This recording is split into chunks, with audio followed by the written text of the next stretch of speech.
From the JAMA Network, this is JAMA Clinical Reviews, interviews and ideas about innovations in medicine, science, and clinical practice. Welcome to our listeners from around the world, and thank you for tuning in to this JAMA Clinical Reviews podcast. I am your host, Dr. Mary McDermott, Deputy Editor of JAMA, and I'm here today with Dr. Michelle Mauermann, who is Professor of Neurology and Chair of the Neuromuscular Division in the Department of Neurology at Mayo Clinic in Rochester, Minnesota. Dr. Mauermann is author of a JAMA review on the topic of peripheral neuropathy.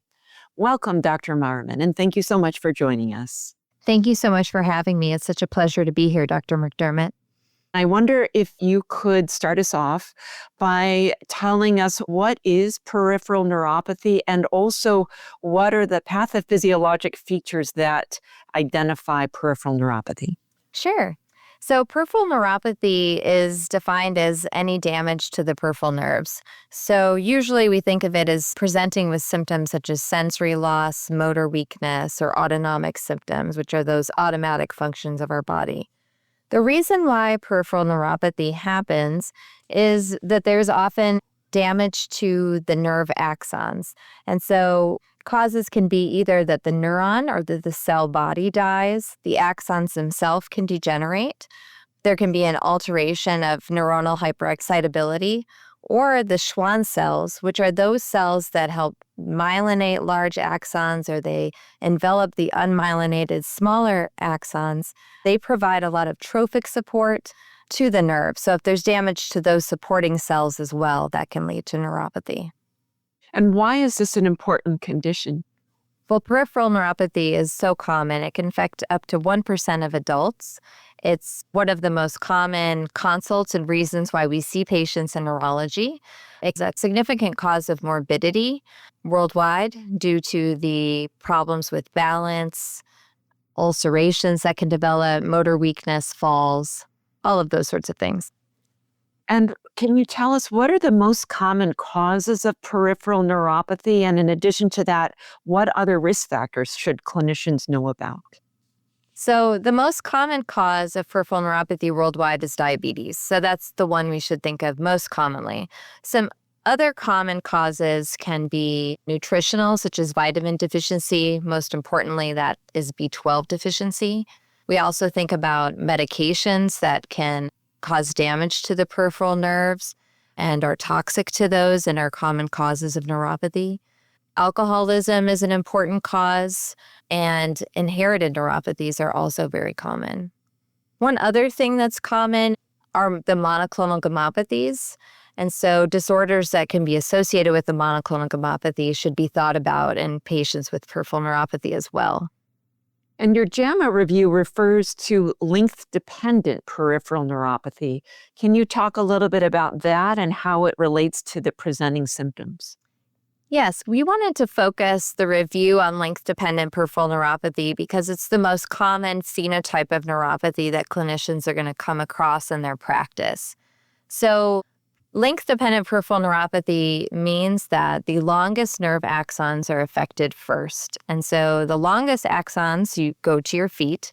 And so symptoms of a length-dependent neuropathy typically start in the toes or in the distal aspects of your legs. So in your feet and toes, and they start with symptoms such as sensory loss or positive neuropathic sensory symptoms such as tingling, prickling, burning, sensitivity to touch, sensory symptoms being most common.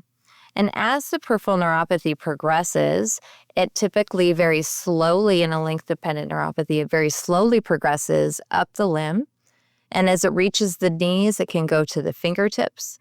And as the sensory problem progresses, some patients develop mild weakness. In the typical length-dependent neuropathy, the weakness is mild and it's limited to the toes, sometimes even at the ankles. And what are the most common presenting symptoms? The most common presenting symptoms are the sensory symptoms. So it can be loss of feeling, kind of those abnormal sensations that shouldn't be there, like the tingling or the prickling or a freezing cold sensation, or gait imbalance. because you don't know where your feet are. And so you may have more imbalance, particularly when your eyes are closed, like standing in the shower, walking in a dimly lit hallway. And when someone is suspected of perhaps having peripheral neuropathy, what should the primary care physician do on physical exam? So a detailed neuromuscular examination is helpful. On motor examination, you should be checking strength and focusing on those distal muscle groups. So checking strength in the hands, so hand grip. In the lower extremities, checking the ankle strength, so lifting up the feet and pushing the feet down. You can also check that by having a patient walk on their heels or toes to assess the strength distally. Checking for the reflexes. So typically in a length-dependent neuropathy, there's a decrease or a loss of reflexes, particularly down at the ankles. But checking the reflexes, say at the biceps, the brachioradialis, the triceps, and at the quadriceps, and then at the Achilles are the most helpful. And then a detailed sensory exam. So a sensory exam should focus on testing both what we call large fiber modalities, which is testing proprioception and vibration. So using a tuning fork to test how patients feel vibration and starting at the toes. And if that's abnormal, working your way more proximally to the ankle and then perhaps the knee, and then as well checking it in the fingertip. We test joint perception by assessing whether or not patients can tell if their fingertip or their toe is being moved upward or downward when their eyes are closed. And then we also recommend checking the smaller fiber modalities like pinprick and temperature. And you can do that by using a small pin and testing if patients can tell if it's sharp or dull. Again, focusing on the distal limb and working your way more proximally. And then testing with like a cold tuning fork or a warm device, or you can also check some of sensory modalities with a cotton swab. And that tests a little bit more the large fiber as well. And how sensitive is that physical exam for peripheral neuropathy? Can a clinician rule out peripheral neuropathy if they don't find anything on physical? The physical exam is quite sensitive. However, really should look for a combination of symptoms and signs. And so if you have a combination of those, it's really quite sensitive for a peripheral neuropathy. So if you have those typical symptoms we talked about and a combination of some of those features on the examination, and you don't have to have them all. So sensory loss, reflex loss, or weakness may be present. But if you have some combination of those, it's quite sensitive for neuropathy.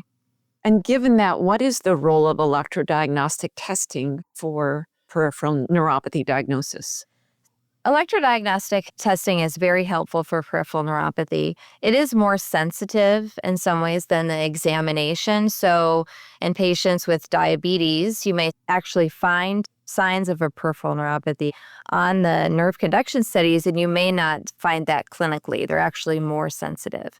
But really the role of electrodiagnostic testing is really to help you rule in a peripheral neuropathy because other conditions can mimic it, such as a lumbar radiculopathy, like a pinched nerve in the lower back. Cervical myelopathy can have distal sensory symptoms, gait imbalance, and can mimic a neuropathy.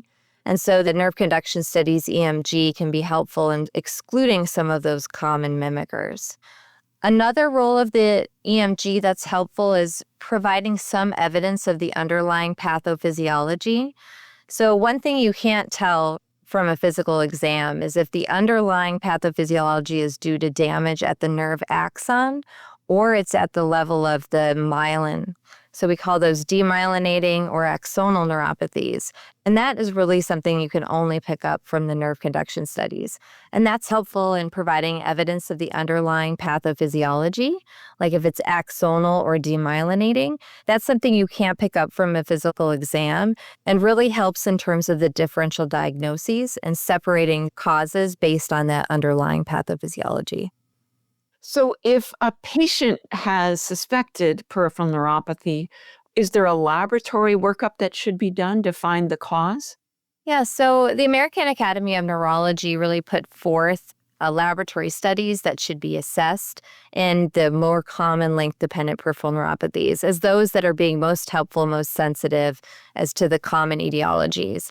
And that's screening for your blood glucose. So you can do that with a fasting blood sugar, 2-hour glucose tolerance test or a hemoglobin A1C.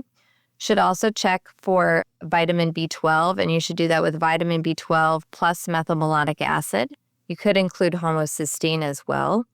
And then testing for monoclonal gammopathies. And that is done by doing a serum protein electrophoresis with immunofixation studies. And can you talk about peripheral neuropathy in people with pre-diabetes? Like, what's the relationship between the duration and severity of diabetes and peripheral neuropathy? And do you ever see peripheral neuropathy in someone with pre-diabetes? Peripheral neuropathy and prediabetes has been sometimes a bit controversial over time. We do recognize that prediabetes has been associated more often with what we call a small fiber peripheral neuropathy. So that's one that affects the smaller nerve fibers that do the pain and temperature, so often a painful sensory neuropathy. But we do recognize that clearly the relationship of diabetes and peripheral neuropathy is that the more chronic and long-term your hyperglycemia, the increased your risk of developing a neuropathy associated with diabetes. And what is a prognosis of peripheral neuropathy? Is it ever reversible? And if so, when? Yeah, so the prognosis really varies depending on the cause. And so peripheral nerves do have that great ability to regenerate. And so if you're able to remove the reason for the peripheral neuropathy, correct that underlying problem, then the nerves do have the ability to regenerate at about 1 to 3 millimeters per day in terms of the axon. And so there is the ability to completely recover. However, many neuropathies leave some chronic issues, some chronic damage, and are not fully reversible in reality. And your review discusses differences between type 1 and type 2 diabetes and glycemic control association with worsening peripheral neuropathy. Can you touch on that, please? Yeah, absolutely. So in type 1 diabetes, we know that glycemic control is more effective in terms of a management for prevention of worsening of the diabetic neuropathy. In type 2, we know that it's not as much about the glycemic control, although there is a contribution, but it's also about managing some of the other factors such as obesity, hyperlipidemia, and hypertension that are also important in trying to manage progression of that neuropathy. I wonder if you can discuss treatment for us. Your review refers to topical therapies and oral therapies and neuromodulatory therapies. And I'm interested in what's your approach when you have a patient with newly diagnosed peripheral neuropathy? Yeah. So I gauge my treatment based on the severity of their symptoms and what they've tried before. So if a patient's coming in and just has mild sensory symptoms that are maybe more tingling, prickling, electrical shock, burning, and it's really restricted to a limited area like the toes or the feet, then the first thing I would try usually is conservative therapies. So trying cool soaks of the feet for 10 minutes before bed, drying the feet off, and then trying a topical agent. And there's several topical agents that have been tried in testing, including lidocaine formulations, so lidocaine creams, lidocaine gels. Patches can be used, but sometimes a little hard to put them on your feet. Capsaicin topical creams, and then a lot of other medications can actually be compounded into topical creams. A lot of the ones that we use orally, we can actually put in a cream as well, things like gabapentin or amitriptyline. And so those can be used as well. Now, if the symptoms are not adequately controlled with a topical agent or those more conservative measures, and by adequately controlled, I don't mean usually resolved, a good response for pain therapy is a reduction in pain by about 50%. That's what we're going for. We want patients to be able to have a reduction in pain, carry out their activities that they enjoy, but their symptoms may not be completely gone. But if we're not meeting that goal with just topical agents alone, then often we will progress to one of the first-line agents. And the first-line agents are the gabapentinoids, or what we call the alpha-2 delta ligands, and those are gabapentin and pregabalin. Another first line are the tricyclic antidepressants, which are medications, old medications that we know, like amitriptyline and nortriptyline. And then the other class of medications are the serotonin or epinephrine reuptake inhibitors. And those are like duloxetine, venlafaxine. There's no right answer as to choose which of that first-line category to go with. It's really about knowing, what the patients, when their symptoms are most effective, how to monopolize on the potential adverse effects of those drugs, and also think about what adverse effects do you want to try to avoid in a patient population, and maybe what other medications are there on that could potentially interact with those. And what I mean is if a patient's having really significant symptoms at night and having trouble sleeping, well, a medication that does have some sedating side effects may be helpful in that patient population. Versus in another group, you really may want to try to avoid a medication that's sedating at all based on maybe what their work or job entails. And what proportion of people meet that criterion of a 50% improvement after the topical therapies that you start with? I don't have a particular number or percent of patients that respond to a first-line agent, but I would say in my general practice, many patients do have a response to the first-line agents.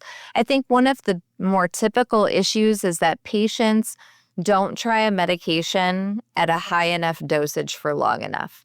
So they may try that starting dose maybe for a few days or a week, don't see a response, and get frustrated and stop the medication.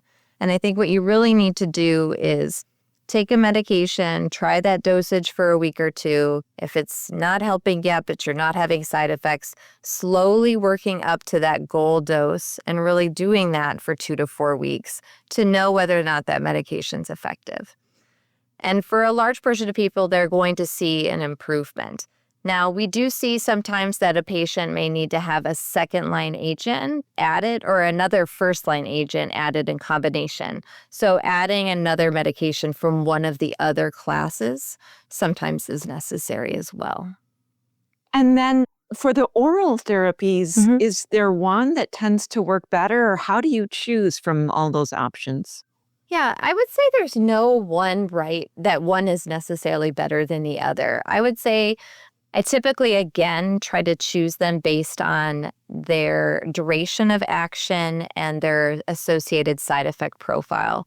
So often I try gabapentin or pregabalin first just because they're easy to take. They don't affect other organ systems or require any kind of monitoring, and they are less sedating than some of their other options that we have available.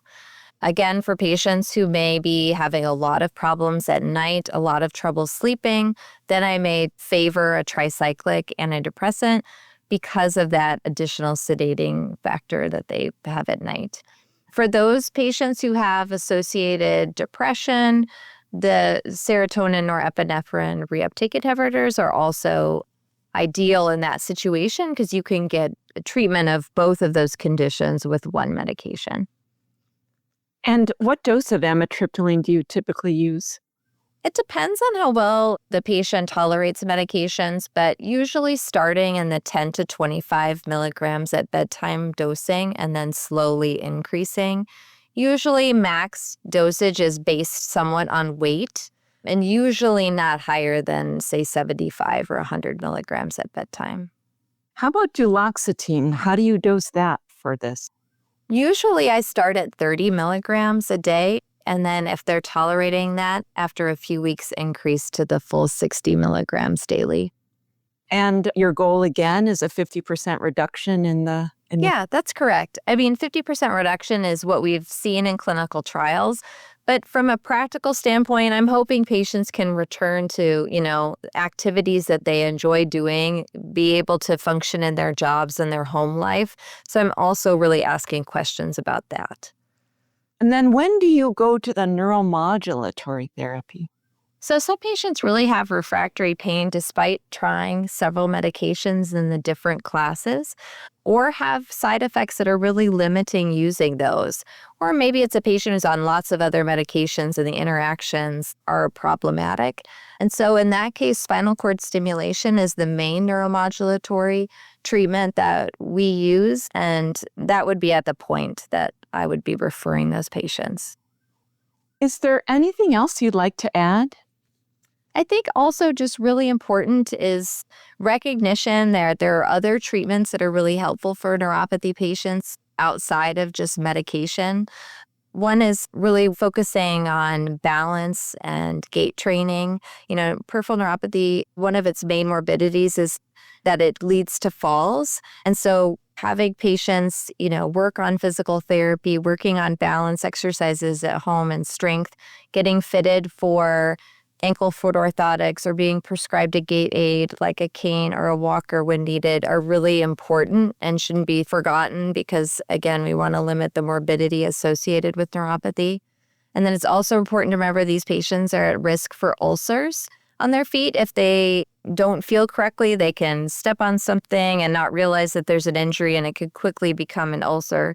And so it's really important for patients to check their feet every night when they're going to bed, make sure they don't have an injury they weren't aware of, making sure they're wearing socks and shoes when they're outside, any kind of unfamiliar environment, anywhere really outside of just their typical home to make sure they're protecting their feet, keeping them well moisturized so we don't get cracks of the skin and have nidus for infection. All those things are also really important. Do you ever send people for physical therapy if they're at risk for falling from their peripheral neuropathy? Yes, very commonly. We often like to send them for physical therapy for an assessment, and then again, working on those exercises as well as assessing them for any need for a gait aid. I'm Dr. Mary McDermott, and I've been speaking today with Dr. Michelle Mauermann about her JAMA review on the topic of peripheral neuropathy. You can find a link to the article in this episode's description. This episode was produced by Daniel Musisi at the JAMA Network. To follow this and other JAMA Network podcasts, please visit us online at jamanetworkaudio.com or search for JAMA Network wherever you get your podcasts. Thank you for listening. This content is protected by copyright by the American Medical Association with all rights reserved, including those for text and data mining, AI training, and similar technologies.